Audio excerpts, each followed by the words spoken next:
Hello সবাইকে, আমি সুস্মিতা আবারও চলে এসেছি একটা নতুন মিনি ব্লগ নিয়ে। তো এখন আমি জিমে যাব। তো জিমে যাওয়ার আগে আমি রোজ সকালবেলা যে ড্রিঙ্কটা খাই সেটা খেয়ে নিচ্ছি। দেন আমি রেডি হয়ে গেছি জিমে যাওয়ার জন্য। আজকে প্রচণ্ড গরম পড়েছিল, মানে এতটাই গরম লাগছিল যে কি বলবো। তো আমি এখন ওয়াটারটা খেয়ে নিলাম, খেয়ে একটু ছোলা ভিজিয়ে রেখেছিলাম রাতে, তো সেটা খেয়ে নিয়ে আমি এখন জিমে চলে এসেছি। তো আমি ওয়ার্কআউট স্টার্ট করে দিয়েছি। আজকে শরীরটা খুব একটা ভালো ছিল না বলে বেশি ওয়ার্কআউট করিনি। ঠিক কিছু ওয়ার্কআউট করে আমি বেরিয়ে পড়েছিলাম।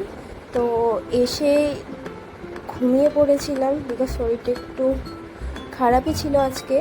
তো বিকালবেলা আমি উঠে একটু বেরাবো এখন। তো আমি তার জন্য রেডি হচ্ছি। তো কোথায় যাব চলো দেখে নিই।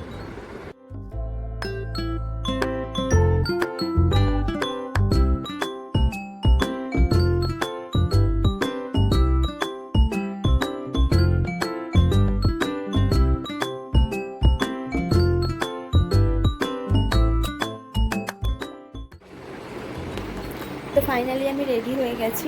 এখন যাচ্ছি আমি প্ল্যানেটে, কিছু শপিং করার রয়েছে, কিছুদিন পর ঘুরতে যাব, তো তার জন্য শপিং করার আছে। তো চলো।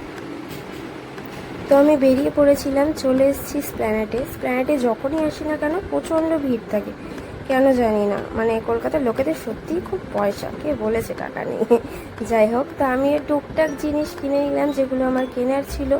দেন ওখান থেকে চলে গেছিলাম যাদবপুরে মোমো খেতে। প্রচণ্ড খিদে পেয়ে গেছিলো। এই মোমোর দোকানটায় মোমো সত্যি বলছি খুব ভালো করে। আমি যখনই খাই মোমো এই দোকানটার থেকেই খাই। এইটা যাদবপুরে 8B বাস স্ট্যান্ডের সামনেই রয়েছে।